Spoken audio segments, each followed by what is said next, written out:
나라의 세계관이라는 제 말씀의 제목을 삼고 성령 하나님께서 주시고자 하는 은혜를 함께 나누기를 원합니다. 여러분, 오늘날 세상이 강조하는 세계관과 하나님 나라가 중심이 되는 세계관은 같이 가는 게 아니라 서로 상충이 되는, 서로 충돌하는 세계관입니다. 오늘 본문 말씀을 보아도 사도 바울이 이 법정에서 자신을 변호하고 있는 모습이 보입니다.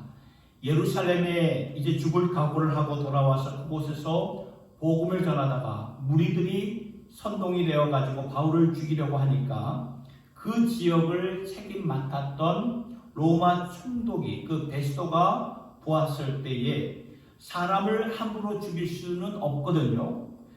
그리고 바울은 로마 시민권을 가진 자였기 때문에 더더욱 로마 시민권을 가진 자를 죽인다는 것은 허락할 수가 없어서 지금 법정에서 바울의 변론을, 바울의 그 변호를 변명을 듣고 있는 것입니다.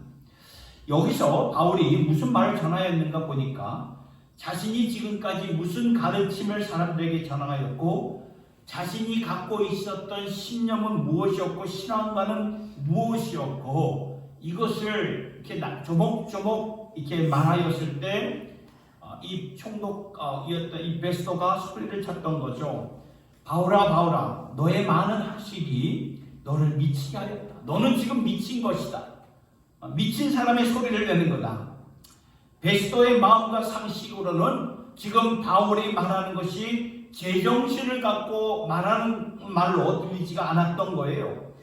그러니까요, 바울이 말했던 하나님 나라의 세계관과 세상의 세계관이 이렇게 충돌이 되고 만 것입니다. 그러면 이것이 왜 중요할까요? 사실 우리의 세계관은 우리의 삶을 컨트롤합니다. 지배하고 맙니다. 생각해 보세요. 내가 세계관을 어떻게 보는가? 세계관이 곧 나의 가치관이 되고 맙니다. 그리고 나의 가치는 나의 생각이 됩니다. 그리고 나의 생각은 곧 나의 삶으로 이어지고 맙니다. 그래서 사상이라는 것이, 사상이 무섭다는 것이 바로 여기서 나오는 것입니다. 사상을 다른 표현으로 말하면 세계관이죠. 그 사상으로 말미암아 내 삶의 방향까지 전부 다 바뀌게 마련이죠. 그래서 세계관이 중요하다는 거예요. 우리의 자녀들도 마찬가지죠. 자녀들의 세계관이 바뀌지 않으면은 세상을 바라보는 그런 생각이 바뀌지 않으면은 아무리 우리의 자녀들이 어렸을 때부터 교회에서 자랐어도 진정한 변화는 일어나지 않는다는 것입니다. 한때 뜨거운 감정이나 수련회를 통해서 이러한 감정으로 지나갈 것이죠. 그래서 뜻을 정한 삶이 중요한데 뜻을 정한 삶이란 어디서 나올까요? 구약 성경의 다니엘의 삶에서 보여집니다.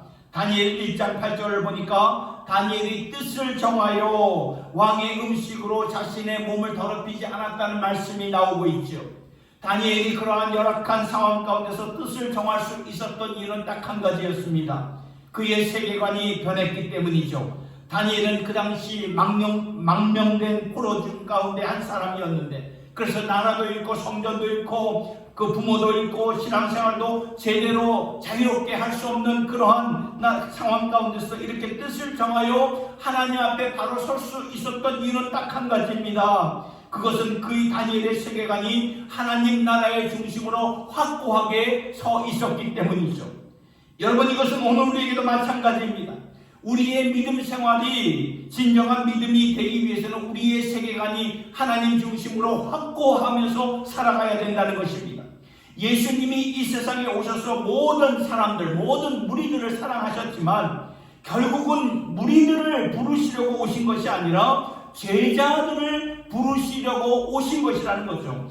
물론 모든 무리들을 사랑하시고 고쳐주시고 그들에게 하나님 나라를 선포하셨지만 나중에는 제자들과 함께 동고동락하시면서 제자들과 함께 하나님의 나라를 이루어가지 않았습니까? 여러분, 제자가 무엇입니까? 제자는 내가 따르는 스승의 세계관과 가치관을 갖고 사는 것이 제자의 삶이라는 것입니다. 마찬가지로 오늘날 이 지구촌에 수많은 교회가 있고 그 교회 안에 수많은 성도들이 있지만 예수님이 궁극적으로 찾으시는 사람들은 무리가 아니라 제자들이라는 것입니다. 바울은 오늘 본문 22절, 23절을 통해서 법정에서 이렇게 고백을 하죠. 하나님의 도우심을 받아 내가 오늘까지 서서 높고 낮은 사람 앞에서 증언하는 것은 선지자들과 모세가 반드시 되리라고 말한 것밖에 없다. 바울이 지금 무슨 말을 하고 있는가 하면은, 내가 지금 전하고 있는 것은 우리가 믿는 우리 조상의 하나님, 아브라함의 하나님, 이삭의 하나님, 야곱의 하나님을 나도 믿으면서 하나님께서 역사 가운데 모세와 선지자를 통해서 전해주신 그 계시를 전하는 것이다.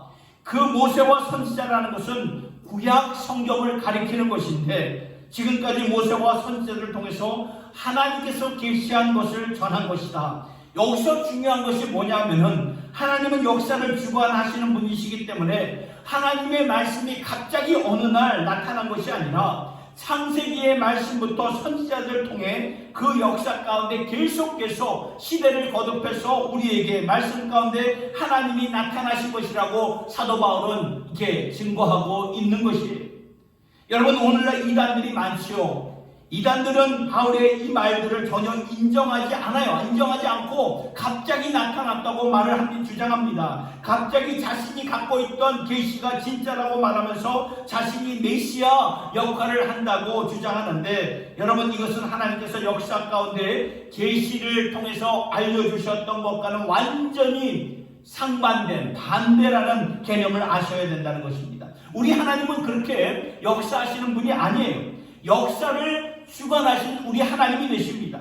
처음과 나중 되신, 알파와 오메가가 되신 하나님, 어제와 오늘과 영원토록 동일하신 하나님이 되시기 때문에 그분의 말씀은 역사 가운데 계시된 말씀이죠. 그러니까 바울이 지금 여기서 그 면을 강조하고 있는 거예요. 내가 지금 높고 낮은 사람들에게 증언한 것은 선지자들과 모세를 통해 하나님께서 역사 가운데 계시해 주신 것인데, 그렇다면은 하나님의 역사관과 세계관이란 과연 무엇인가? 그게 뭘까요? 그것은 본문 23절에 이렇게 나와 있습니다. 곧 그리스도가 고난을 받으실 것과 죽은 자 가운데서 먼저 다시 살아나사 이스라엘과 이방인들에게 빛을 전하게 하려 하십니다. 여기서 바울이 강조하시는 하나님의 세계관, 그 역사관은 예수 그리스도가 중심이 된 세계관, 역사관이라는 거예요. 그러니까 예수를 빼놓고서는 하나님의 세계를 전혀 알 수가 없다는 말이죠. 이것이 지금까지 하나님께서 보여주신 모든 계시의 핵심이 되는 말씀이에요. 그러면서 23절에는 구체적으로 예수 그리스도가 중심이 된 하나님 나라에서 예수에 대해 무엇을 강조하시는가 세 가지를 말씀해 주시는데, 그것을 오늘 여러분들과 함께 같이 보면서 하나님 나라의 세계관에 대해 우리가 깊이 묵상해 보면 좋겠습니다. 첫째, 예수 그리스도가 중심이 된 하나님 나라의 세계관은 무엇입니까? 예수의 죽으심이에요. 예수의 죽으심. 예수의 죽으심은 곧 십자가 죽음을 가리키는 것이죠. 예수님이 왜 십자가에서 죽으셨습니까? 우리의, 저와 여러분의 죄 때문에 죽으신 것입니다. 우리의 죄를 씻어주시기 위해서 십자가에 달려 죽으셨어요. 왜냐하면 죄 문제가 가장 심각한 문제이기 때문이죠. 여러분, 오늘날 수많은 세상의 문제들을 어떻게 보고 계시나요? 경제의 문제로 보십니까? 정치의 문제로 보십니까? 아니면은 사회의 문제로 보십니까? 성경은 분명히 사람들의 마음의 문제라고 분명히 말씀해 주고 있어요. 아무리 보세요. 아무리 경제가 발달했어도 사람의 마음이 바뀌지 않으면 그 발달한 그런 경제 때문에 더 큰 죄악을 범할 수 있다는 말이죠. 또한 아무리 정치와 외교가 잘 된다고 할지라도 사람의 마음이 바뀌지 아니하면 그 가운데서 독재자가 나올 수 있다는 것입니다. 그러니까 성경은 사람의 마음을 강조하는 거예요. 만물보다 심히 부패한 것이 사람의 마음이다 라고 성경은 말씀하고 있지 않습니까? 이것은 죄 때문이에요. 죄 때문에. 죄 문제가 가장 심각한 문제입니다. 그런데 더 심각한 것은 이 죄라는 것은 우리와 하나님 사이를 영원히 갈라놓는다는 거죠. 영원히 단절시켜 놓는다는 거예요. 이사야 59장 1절과 2절의 말씀을 보면 이렇게 나와 있습니다. 같이 한번 읽어볼까요? 여호와의 손이 짧아서 우리를 구원치 못하는 것이 아니다. 하나님이 기가 둔해서 오직 너희의 죄악이 너희와 너희 하나님 사이를 내었고 너희 죄가 그 얼굴을 가리워서 너희를 듣지 않게 하려 하심이니라. 여러분, 여기 말씀을 통해서 뭐라고 말씀합니까? 죄가 문제라고 말씀하죠. 그리고 로마서 3장을 보면은 의인은 없대. 기록된 바 의인은 없나니 하나도 없으니, 하나도 없다고 말씀합니다. 하나님의 입장에서 의인은 있는가? 의인은 하나도 없대요. 우리는 상대적으로 의인과 죄인을 말하지만 하나님은 절대적인 기준으로 보았을 때 의인은 하나도 없다고 말씀하고 있는 것입니다. 그리고 모든 사람이 죄를 범하였음에 하나님의 영광에 이르지 못한다고 증거하는 이것이 로마서 3장의 말씀의 내용이에요. 그래서 죄가 문제라는 것입니다. 그런데 이 죄라는 것은 여러분 생각해보세요. 우리 스스로 해결할 수 있나요? 지금 이 죄가 나를 지배하고 있어요. 지배하고 있는데 내 스스로 이 죄 문제를 해결할 수 있습니까? 해결 못합니다. 예수님이 오셔야만 비로소 해결이 되고 맙니다. 여러분, 몇 년 전에 기억나실 것입니다. 태국에서 소년 축구단 아이들이 이 코치와 함께 깊은 동굴로 훈련차 들어갔다가 거기에 갇혀버렸던 뉴스를 여러분 기억나실 거예요. 이 팀워크를, 아이들의 그 팀워크를 키워주기 위해서 코치가 약 1.3마일 정도 되는 동굴을 이렇게 걸어서 또 어떤 구간은 이게 낮아가지고 기어가지고 들어갔던 곳인데, 그러다가 장마 시즌에 비가 오는 바람에 동굴에 갑자기 물이 차가지고 다시 나올 수가 없었던 거예요.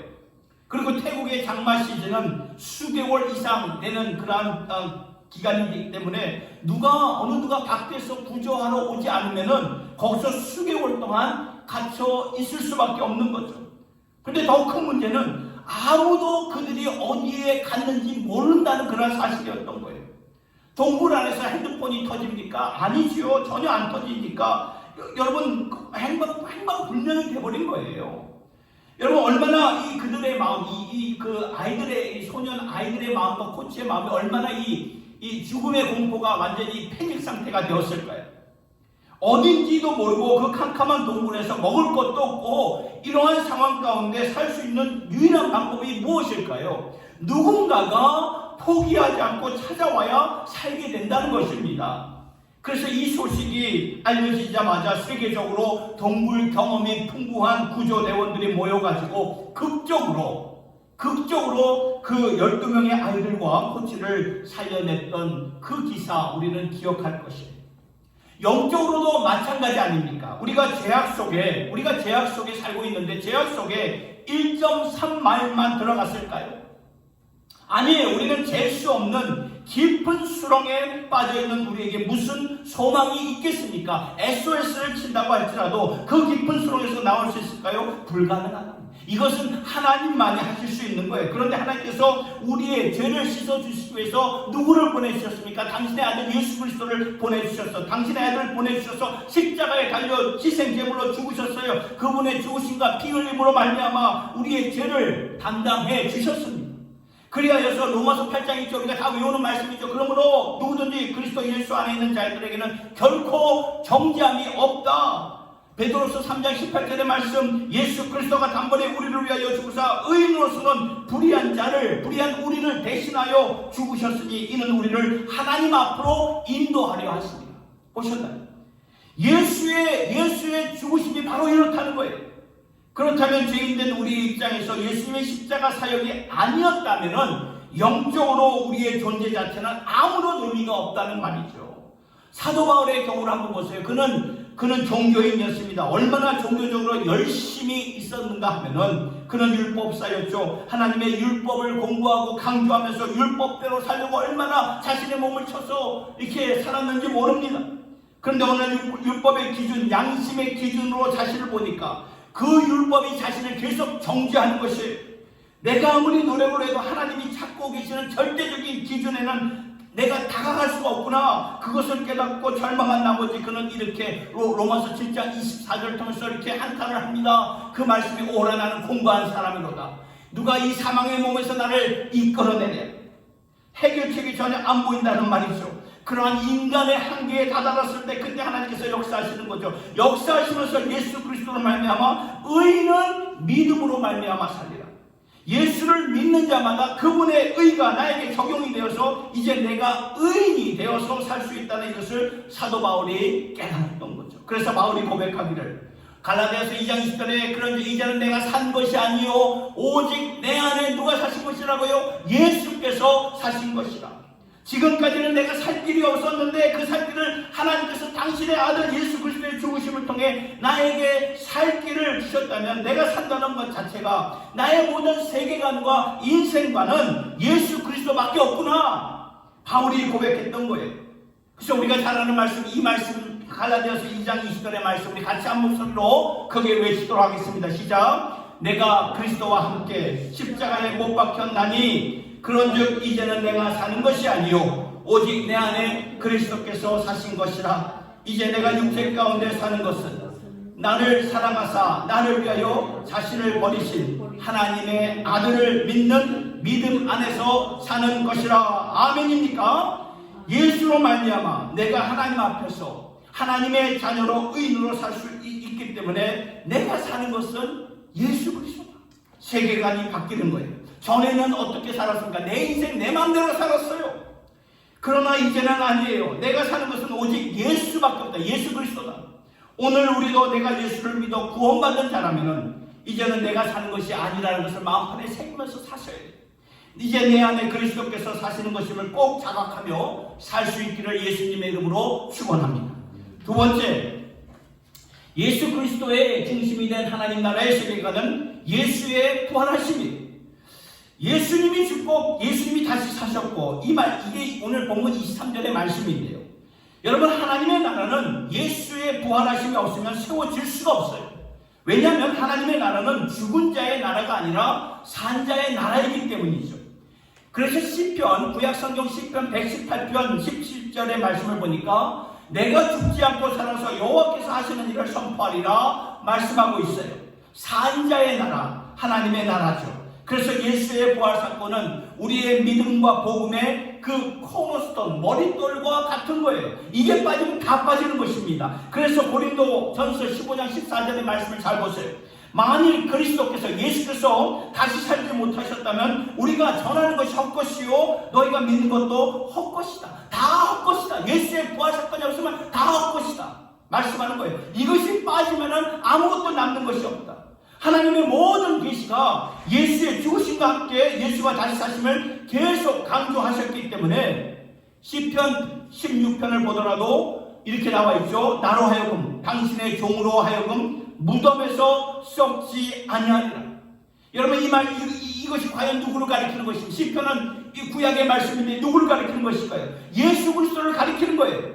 여러분, 무덤에 갇혀서 썩지 않는 사람이 세상에 어디 있습니까?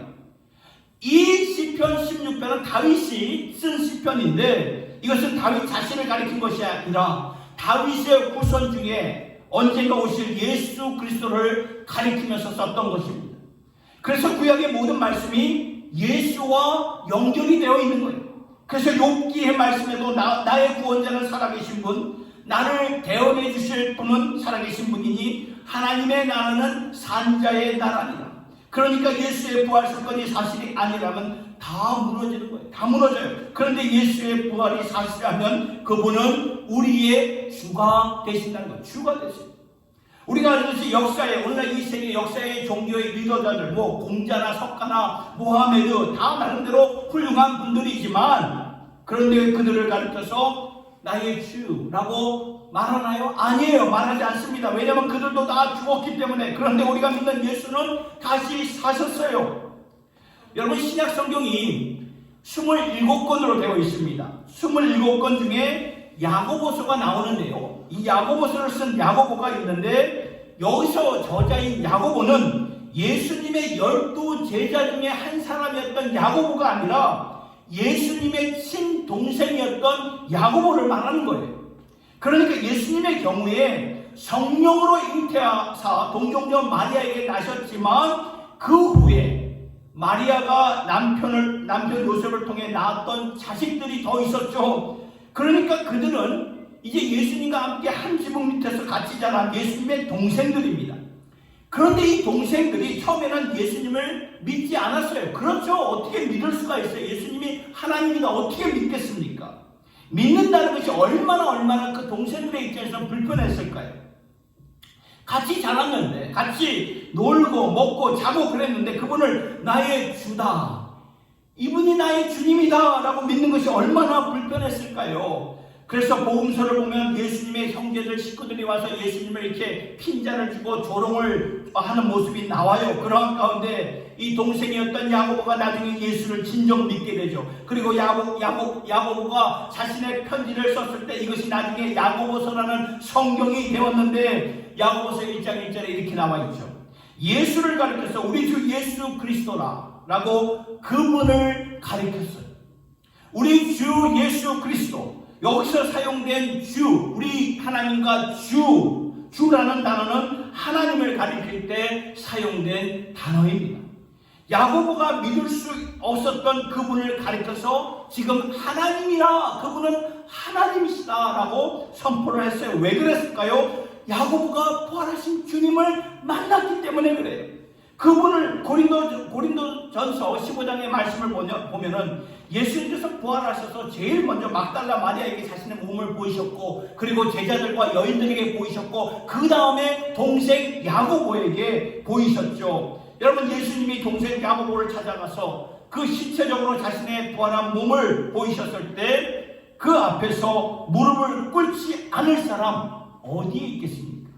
한때는 같은 집, 한 지붕 밑에서 살았던 형님이었지만 이분은 하나님이시다, 이분은 사망 권세를 이기신 주님이시다 하면서 그분을 믿고 따랐던 것입니다.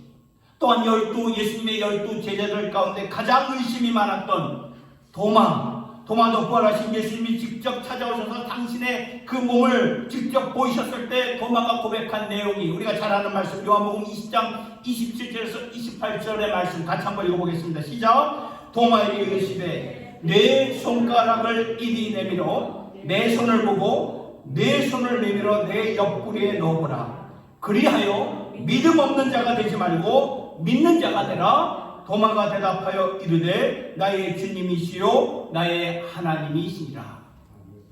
여러분, 이 말씀이 복음서의 마지막 결론이 되는 것입니다. 이 말씀이 보면은 이것이 복음서의 마지막 결론인데, 요한복음이 21장까지 있는데 요한복음 21장은 에필로그예요. 후기서입니다. 그러니까 요한복음 말씀이 무엇으로 끝났는가 하면은 부활하신 예수님을 목격한 제자들이 그분을 나의 주 나의 하나님으로 받아들여서 예수가 주 되심을 전하는 것이 복음서의 마태, 마가, 누가, 요한복음의 결론이 되는 것입니다. 오늘 우리도 신앙 고백, 사도신경 하셨죠? 예배드릴 때 사도신경 할 때 예수 그리스도를 가리켜서 그는 본디오 빌라도에게 고난을 받아서 십자가에 달려 죽으사 장사한 지 사흘 만에 다시 사시고, 우리가 고백하지 않았습니까? 예수 그리스도가 다시 사심을 고백했다는 것은 무엇을 의미하는가 하면은, 예수는 이제 나의 주님으로 인정합니다, 나의 주인으로 받아들입니다 라는 고백이에요. 나를 위해 죽으시고 다시 사셨는데, 그러니까 예수는 나의 구세주, my savior, my lord가 되는 거예요. 여러분, 예수를 믿기 전 나의 삶을 한번 돌아보세요. 나의 세계관은 내가 누구를 주인으로 삼느냐에 따라서 나의 세계관은 완전히 바뀌어지게 되지 않습니까? 오늘날 이 북한에서는 주체 사상을 가지고 그들이 말하고 있는 주가 있죠. 그러면 그 주를 따라 인생관, 세계관이 다 달라지게 되어 있습니다. 바뀌어지게 되어 있어요. 또한 이 자본주의 나라에서는 시장 경제 시스템 안에서 우리는 돈을 가지고, 이 머니를 가지고 나의 주로 삼을 수가 있다는 거예요. 그러면 내가 일하는 목적, 고생하는 목적, 자식들에게 남겨주기 위해 돈 버는 목적, 이것이 있잖아요. 돈이라는 주권 밑에서 이루어진다는 것을 우리가 지금 깨달아야 된다는 거죠. 그래서 하나님이 우리에게 알려주신 세계관이 무엇인가? 오늘도 분명히 말씀하시기를 예수를 나의 주로 삼고 살아라, 그 말씀이에요. 예수가 부활하신 주님이 되기 때문에, 그래서 복음이 완성이 되고, 그래서 교회의 역사 가운데 있는 것이고, 그래서 오늘날 수많은 예수 믿는 자들이 있는 것이고, 그래서 오늘도 예수가 주관하는 그러한 세계관 가운데서 우리가 살아가고 있는 것이라는 것입니다. 끝으로 예수 그리스도가 중심이 되는 하나님 나라의 세계관은 예수의 빛사역이에요. 예수의 빛사역. 오늘 본문 23절의 말씀을 보니까 곧 그리스도가 고난을 받으실 것과 죽은 자 가운데서 먼저 다시 살아나서 이스라엘과 이방인들에게, 이방인들 우리들 가르치는 거 아닙니까? 빛을 전하시리라 함입니다. 예수의 빛사역이 강조가 된 하나님 나라의 세계관을 보게 되죠. 그러면 빛의 사역이라는 것이 무엇입니까? 여기 분명히 나와 있지만 이스라엘과 이방인들에게 전하는 빛, 온 세상을 살리시려는 빛, 생명의 빛으로 살리시려는 하나님의 복음을 전하시고자 하는 사역. 그래서 사도행전 26장 18절의 말씀을 보면 여기서도 사도 바울이 이미 법정에서 말한 내용인데 이렇게 나와 있어요. 그 눈을 뜨게 하여 어둠에서 빛으로, 사단의 권세에서 하나님께로 돌아오게 하시는 분이시다.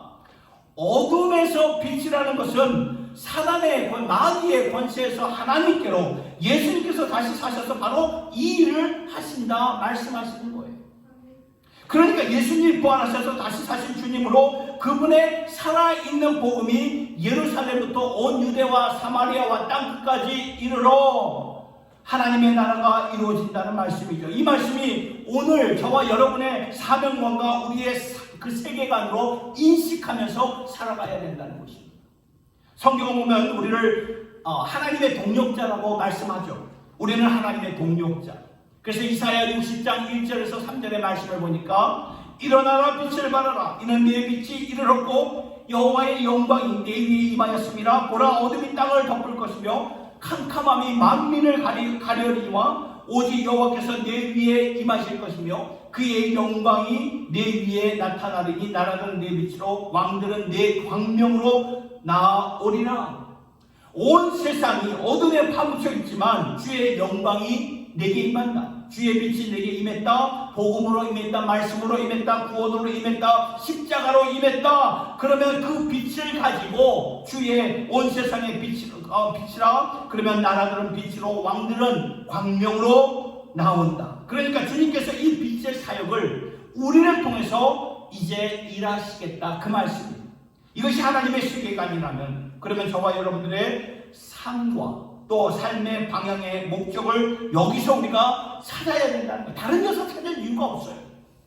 예를 들어서 바울을 보면은 바울은 비즈니스맨이었어요. 비즈니스를 운영했던 사람이었어요.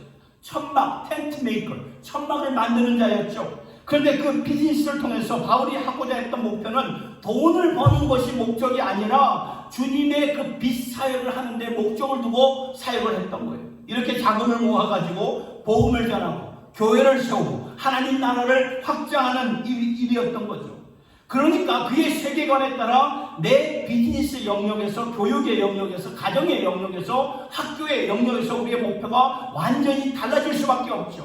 이것이 하나님 나라의 세계관이라는 거예요. 그래서 저는 묻고 싶어요. 여러분은 예수의 증인으로 오늘도 살고 계시나요? 여러분은 예수의 나라가 온 세상에 임하기를 기도하고 있고 선교하고 있고 우리의 자원을 후원하여서 드리고 있나요? 물어야 된다는 거죠. 중요한 것은 우리가 하나님의 세계관을 갖고 주님의 빛을 향하여서 나를 불러주셨고 그 빛 사역에 나를 하나님 당신의 동력자로 삼아주셨기 때문에 내가 지금 하는 비즈니스가 나의 직장이, 나의 가정이, 나의 교육이 주님 나라 그 빛 사역을 위해 하는 것이라는 것을 마음판에 우리가 굳게 새기면서 살아갈 때 놀라운 새로운 돌파가 성령님의 역사가 우리의 삶 속에서 일어날 수밖에 없다는 거예요. 말씀을 맺습니다. 사랑하는 성도 여러분, 하나님 나라의 세계관과 세상의 세계관은 충돌할 수밖에 없어요. 이것은 이상한 게 아니에요. 충돌하지 않으면 내가 지금 제대로 신앙생활 하고 있는 게 아니라는 거예요. 그런데 충돌될 수밖에 없는 것이 무슨 의미일까요? 예수 그리스도가 내 삶의 중심이 된 세계관이기 때문에 그분의 죽으심과 부활이 강조가 되어서 내가 사는 것은 이제 내가 사는 것이 아니라 내 안에 예수가 사는 것임을 항상 인식하면서 살아갈 때 예수님의 빛 사역이 나의 사역이 되어서 나의 영역에서 내가 있는 그러한 처소에서 주어진 일을 할 때 주님의 나라를 확장시키며 생명의 빛을 온 세상이 알게 하는 일에 힘쓰게 된다는 말씀입니다. 우리 모두 이렇게 한마음 한뜻으로 이렇게 주님의 하나님의 세계관으로 사용받을 수 있는 저와 여러분 모두가 될 수 있기를 예수님의 이름으로 축원합니다. 기도하겠습니다. 하나님 아버지, 하나님의 세계관을 갖고 살아가기를 원합니다. 우리의 믿음이 우리의 생활과 떨어져 있는 그러한 믿음이 아니라